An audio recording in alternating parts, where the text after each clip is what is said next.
भारत माता की, भारत माता की। सबतै पहलम ते सारे बुजुर्गाना, भाई बहना और नौजवान साथियों ने राम राम।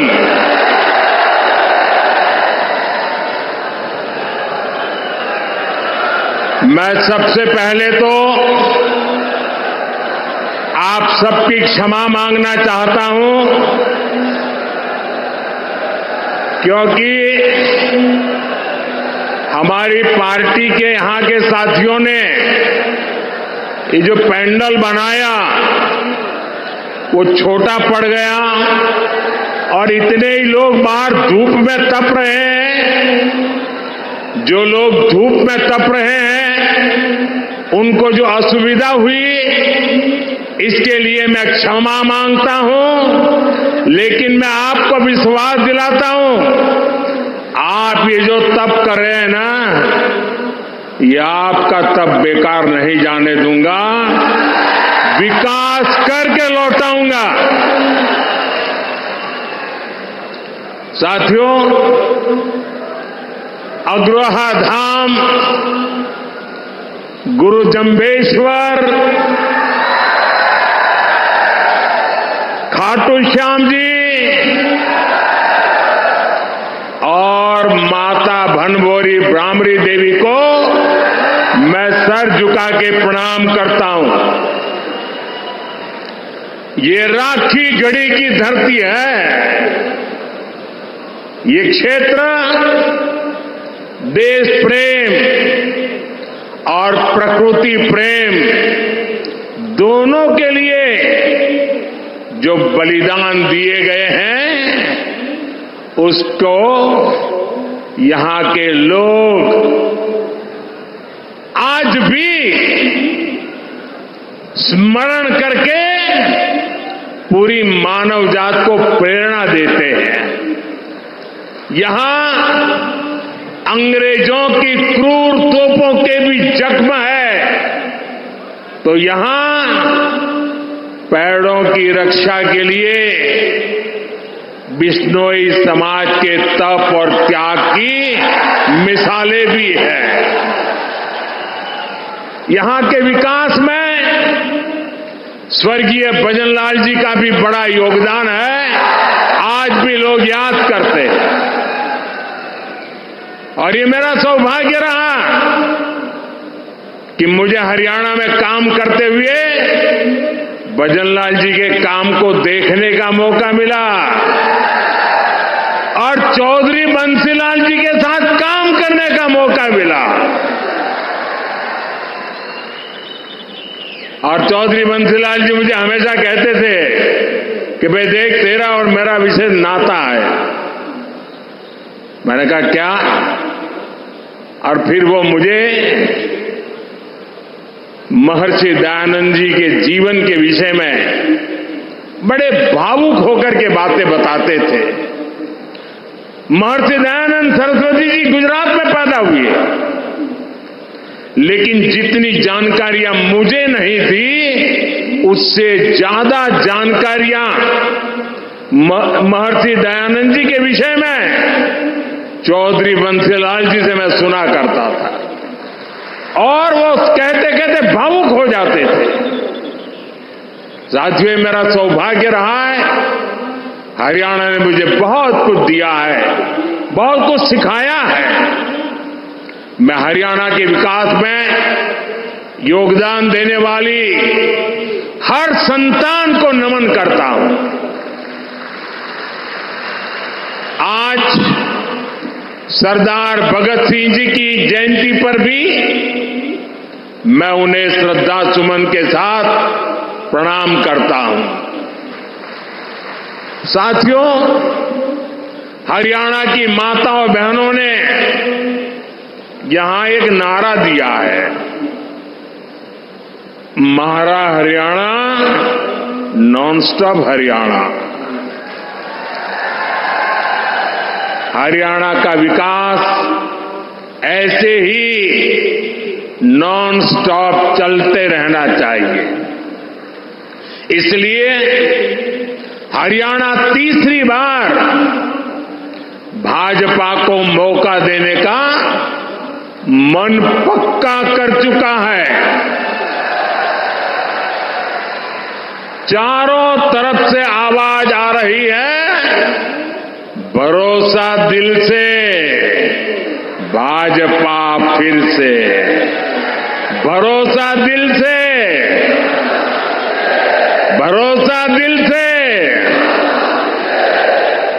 साथियों, जैसे जैसे वोटिंग की तारीख नजदीक आ रही है, कांग्रेस पस्त पड़ती जा रही है।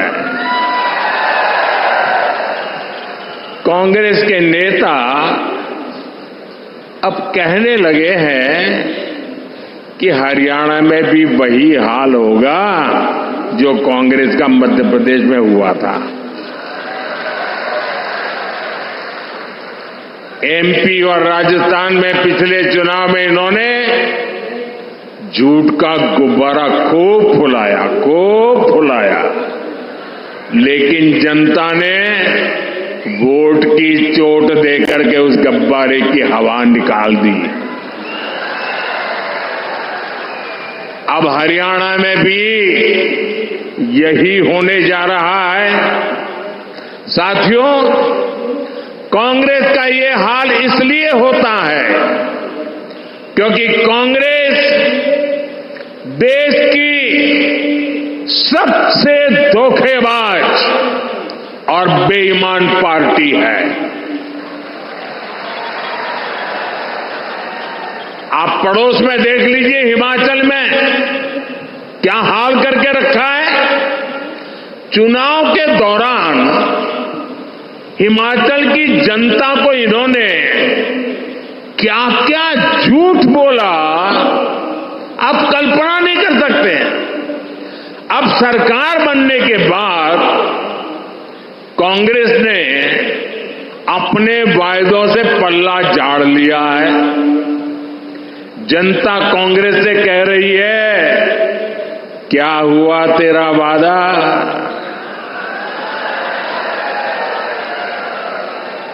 और कांग्रेस जनता से पूछ रही है, तुम कौन? दिल्ली के शाही परिवार ने झूठ बोलकर हिमाचल के लोगों को फंसा दिया।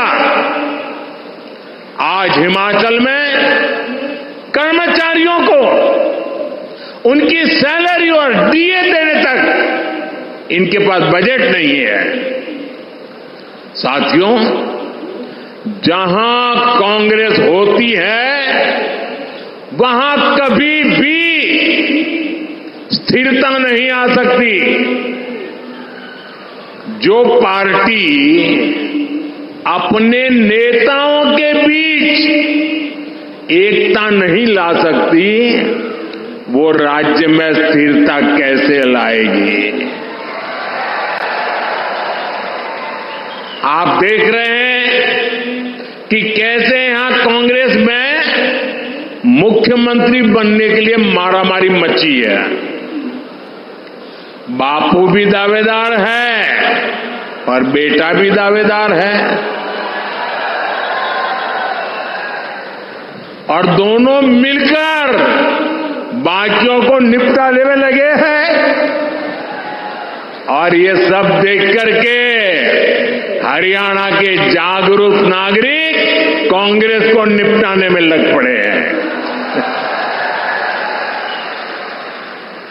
कुछ लोग ऐसे हैं जिन्होंने तन मन धन से दिल्ली के शाही परिवार की सेवा की है।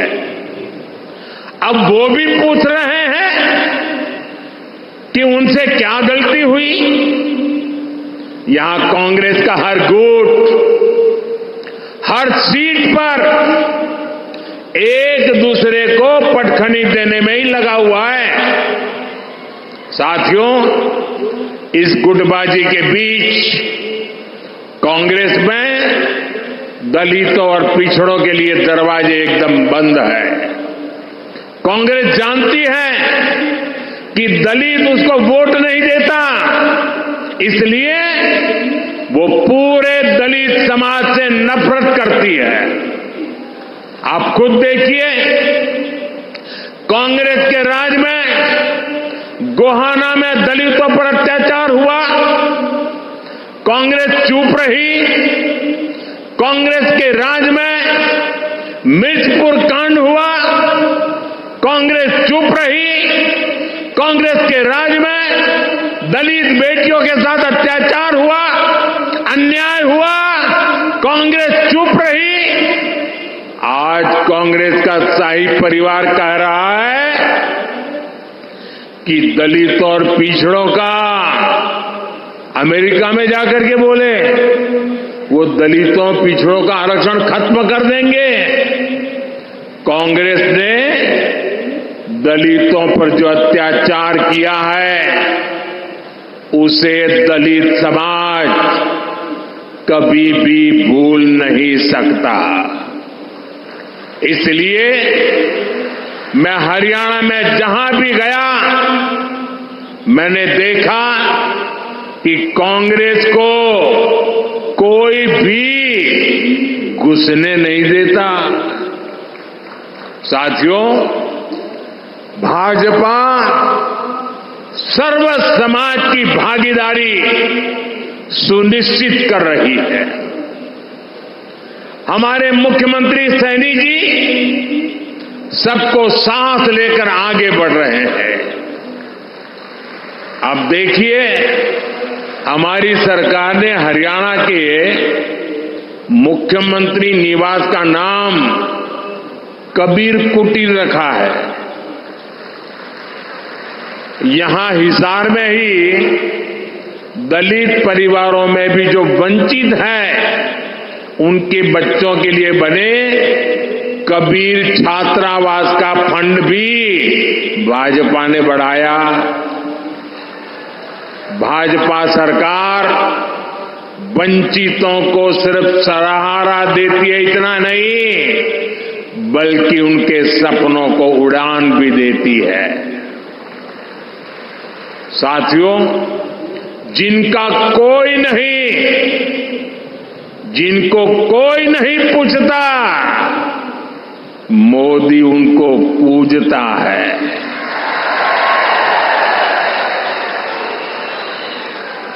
आज मुद्रा योजना से हरियाणा के लाखों लोगों को बिना गारंटी के लोन मिले हैं। ये गरीब, दलित, पिछड़े, आदिवासी परिवारों के लोग हैं।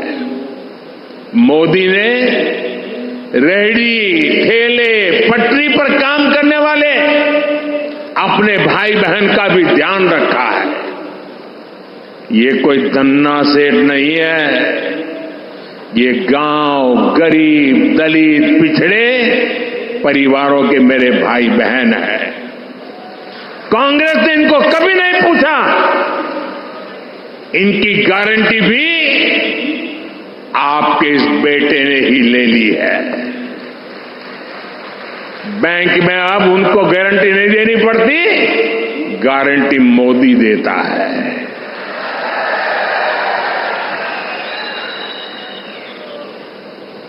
इनको भी पीएम स्वनिधि योजना से हजारों रुपए की मदद बिना गारंटी के बैंक से मिली है।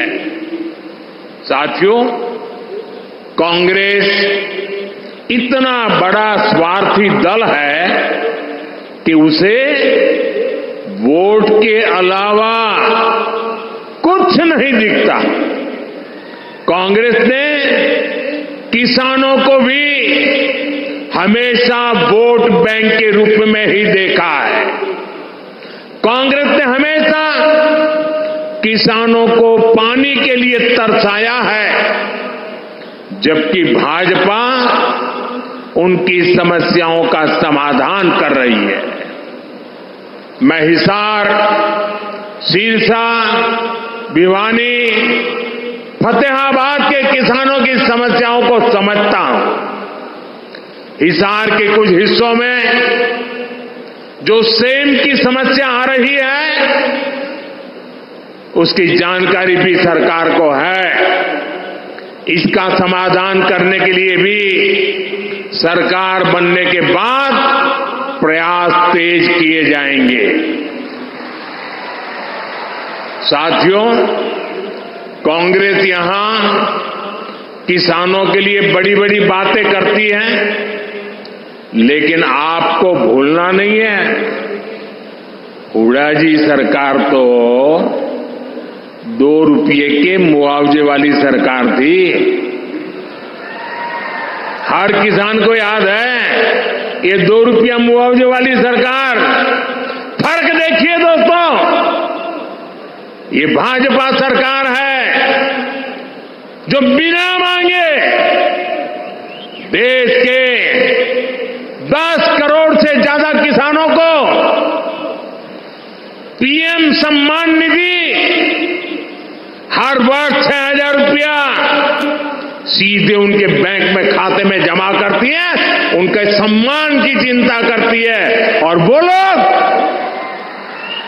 2 रुपये का मुआवजा, क्या हमारे हरियाणा के किसानों का अपमान करते समय आपको शर्म नहीं आई?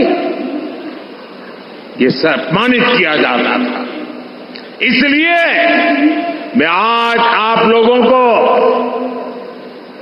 हाथ जोड़ करके काम दे रहा हूं और मुझे विश्वास है आप इस काम को करने में कभी पीछे नहीं हटेंगे।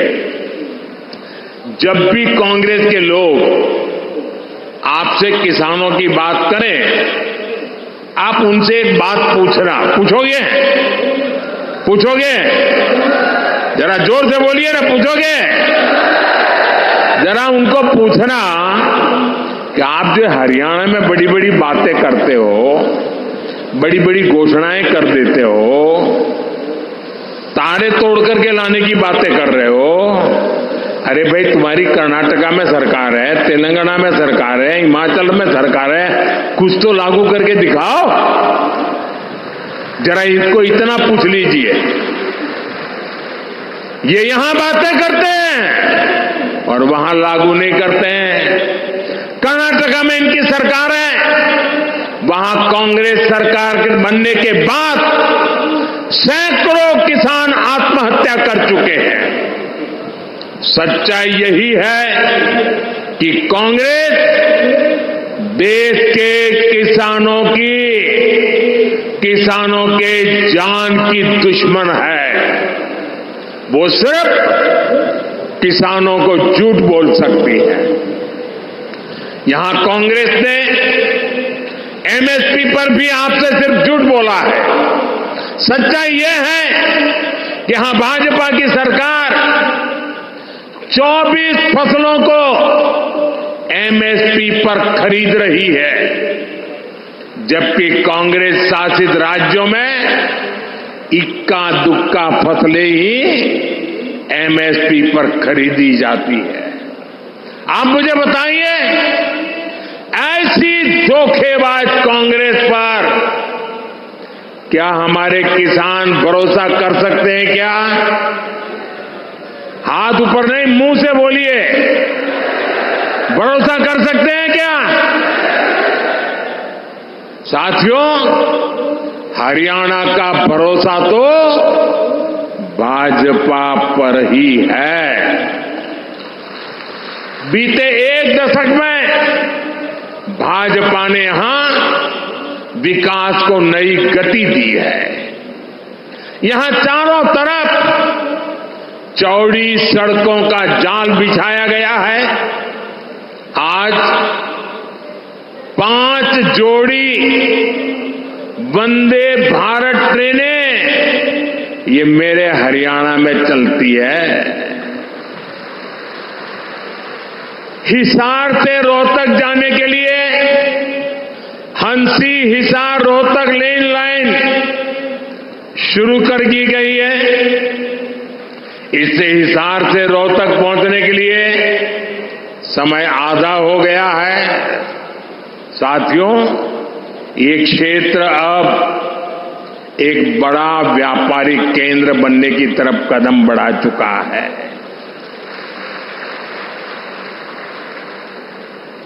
हिसार एयरपोर्ट बनने से यहां नए उद्योगों को बढ़ावा मिलेगा। और आज मुझे बता रहे हैं कि इतना बड़ा जहाज पहली बार यहां उतरा है और मुझे आने का सौभाग्य मिला है।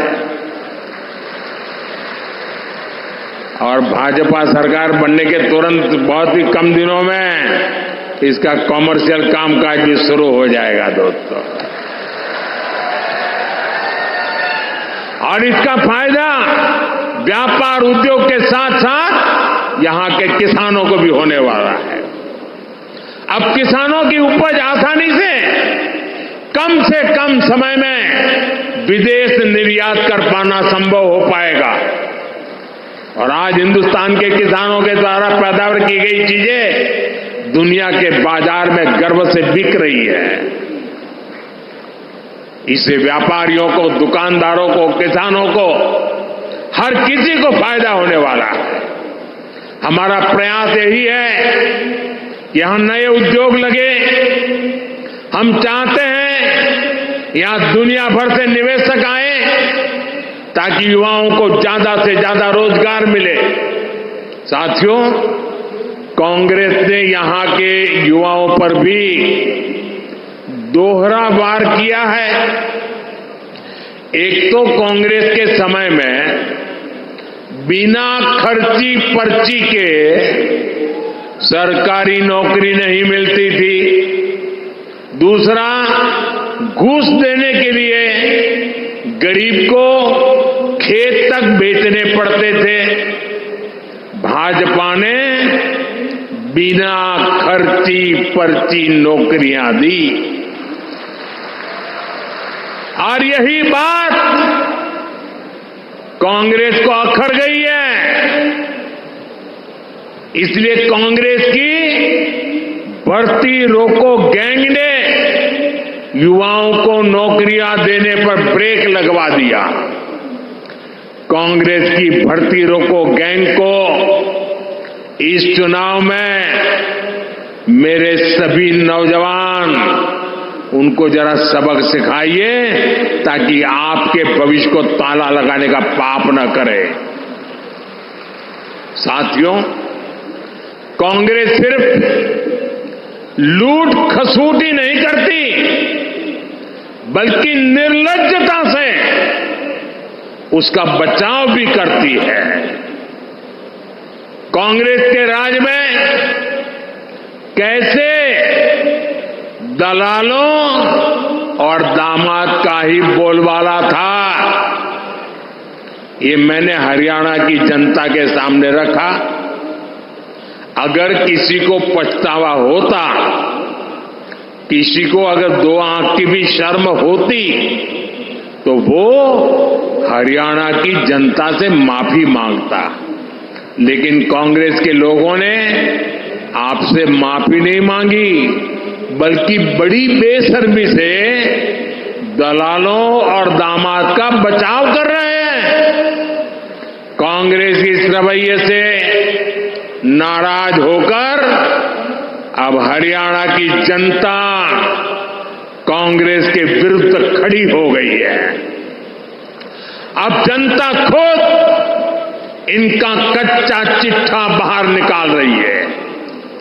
आप भी देख रहे हैं कैसे हर रोज इनके समय के घोटालों के नए नए कागज सामने निकल करके आ रहे हैं।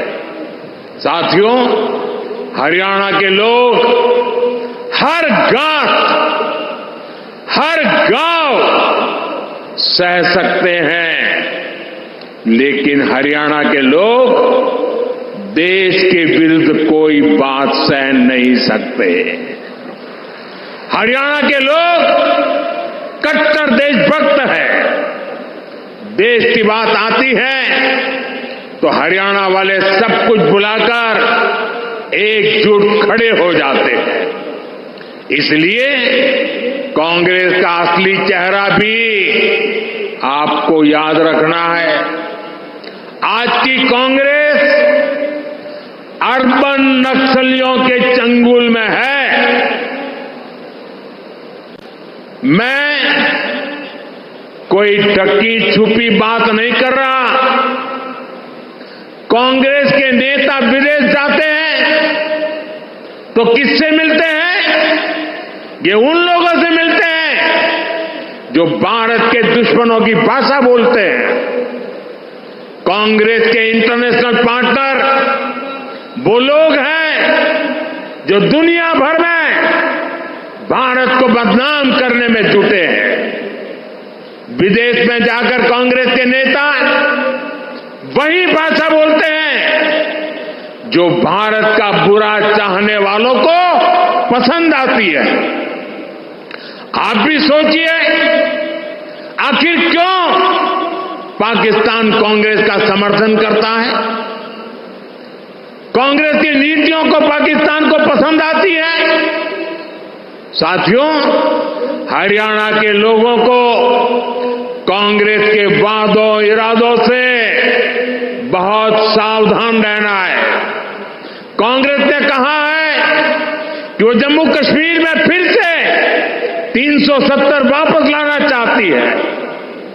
कांग्रेस फिर से पत्थरबाजी और बम बंदूक को हवा देना चाहती है। जिन पत्थरबाजों ने हरियाणा के बेटे, फौजी बेटे जो वहां ड्यूटी कर रहे थे, वहां के पत्थरबाजों ने उनको लहूलुहान कर दिया। अब कांग्रेस ऐसे लोगों को रिहा कराना चाहती है। अब बताइए, ये अर्बन नक्सली कांग्रेस किसके साथ है? ऐसी कांग्रेस को हरियाणा का किसान, हरियाणा का नौजवान और हरियाणा की माताएं बहनें क्यों पसंद करेगी, क्यों वोट देंगी? साथियों, आज 28 सितंबर है। मैं आपको याद कराता हूं, 28 सितंबर की रात को ही हमने सर्जिकल स्ट्राइक की हुई थी। भारत ने आतंक के आकाओं को बता दिया था कि भारत अब घर में घुसकर मारता है। और कांग्रेस ने क्या किया था? कांग्रेस ने हमारी सेना से सर्जिकल स्ट्राइक के सबूत मांगे थे। यही कांग्रेस है जिसने हमारे सेनाध्यक्ष तक को गली का गुंडा कहा था। कांग्रेस ने हमारी सेना के बजाय दुश्मनों के झूठ पर विश्वास किया। क्या देशभक्त हरियाणा के लोग ऐसी कांग्रेस को बर्दाश्त करेंगे? साथियों, यही कांग्रेस है जिसने दशकों तक हमारे फौजी परिवारों को 1 रैंक 1 पेंशन नहीं दी।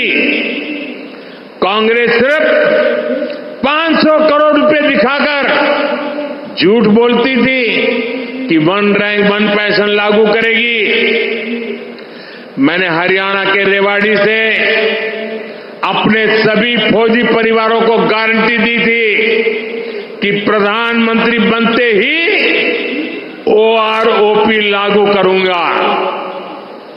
हमारी सरकार OROP 1 रैंक 1 पेंशन के 1,20,000 करोड़ रुपए से ज्यादा पूर्व फौजियों को दे चुकी है। यहां हरियाणा के 1.5 लाख पूर्व सैनिकों को भी 10,000 करोड़ रुपए से ज्यादा पैसे उनके खाते में जमा हो चुके हैं। 1 रैंक 1 पेंशन OROP उदाहरण है कि कांग्रेस कभी फौजियों का भला नहीं सोच सकती। साथियों, भारत में आज अगर सबसे बड़ा सांप्रदायिक दल कोई है तो वो सांप्रदायिक दल भी कांग्रेस पार्टी है। कांग्रेस की सांप्रदायिकता की सजा हरियाणा भी भुगत रहा है। कांग्रेस तुष्टीकरण के लिए ऐसी मानसिकता को बढ़ावा दे रही है जिससे हमारी बहन बेटियों पर हमले हो रहे हैं। आपने कांग्रेस के विधायक की धमकी जरूर सुनी होगी। वो कहता है कि कांग्रेस जीती तो लोगों को अपना घर बार छोड़ना होगा। अभी ये आलम है, सत्ता तो मिली नहीं है, मिलने की संभावनाएं नहीं है, लेकिन जनता को पर जुल्म करने की बातें कर रहे हैं। अगर ऐसे लोगों को सत्ता मिल गई तो क्या होगा, ये सोच करके भी रोंगटे खड़े हो जाते हैं।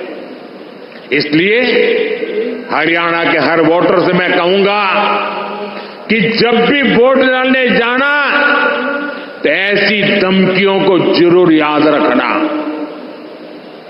साथियों, हरियाणा की जनता और हरियाणा भाजपा के कार्यकर्ता एक साथ मिलकर विकास को नई गति देने के लिए तैयार है। ये मेरा सौभाग्य है कि मुझे बूथ स्तर के भाजपा कार्यकर्ताओं से पिछले दिनों उन सबसे बातचीत करने का अवसर मिला। 2 दिन पहले अनेक साथियों से मेरी चर्चा हुई। उनका आत्मविश्वास देखकर मेरा विश्वास और ज्यादा बढ़ गया है। मैं हरियाणा के सभी भाजपा कार्यकर्ताओं से भी कहूंगा, हरियाणा हांगे का प्रदेश है, पूरा हांगा ला दियो।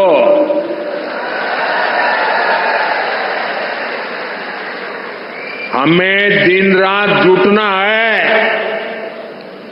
बूथ तक के सारे साथी लाने पड़ेंगे। इनके सारी कसर काट दियोगे।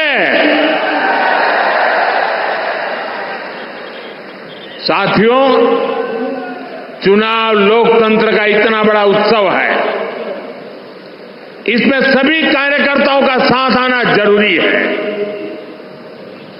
सभी ने मना के साथ ला लियो, तीसरी बार फिर सरकार बनानी है। और मैं अभी जब नीचे सबसे मिल रहा था तो सब पुरानी पुरानी बातें याद करा रहे थे। कई लोग बता रहे थे, आप मेरे घर आए थे, आपने मेरे यहाँ खाना खाया था, आप मेरे स्कूटर पर आए थे। सारे पुराने पुराने साथी अभी मिलते हैं तो याद कराते हैं। एक साथी ने याद कराया कि मैं जब यहां चुनाव लड़वाता था हरियाणा में, बोले वो मंत्र जरूर दीजिए। मैं हमेशा कहता था सबसे मजबूत मेरा पोलिंग बूथ, यही हमारा मंत्र होना चाहिए। और मैं आज हिसार में सार्वजनिक रूप से कहता हूं, मैं हर भाजपा समर्थक को, हर भाजपा कार्यकर्ता को कहूंगा कि आप कागज पे 5 परिवार के नाम लिख दीजिए और तय कीजिए कि इन 5 परिवारों के सबके वोट पड़ेंगे और भाजपा के कमल पर ही बटन दबेगा। अगर एक एक कार्यकर्ता 5 परिवार की चिंता कर ले आने वाले 5 दिन 6 दिन, मैं पक्का मानता हूं हरियाणा में पुराने सारे रिकॉर्ड टूट जाएंगे।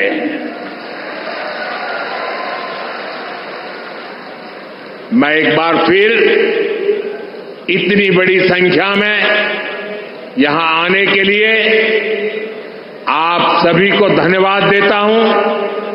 हमारे सभी उम्मीदवारों से मेरा आग्रह है, जरा आगे आ जाएं।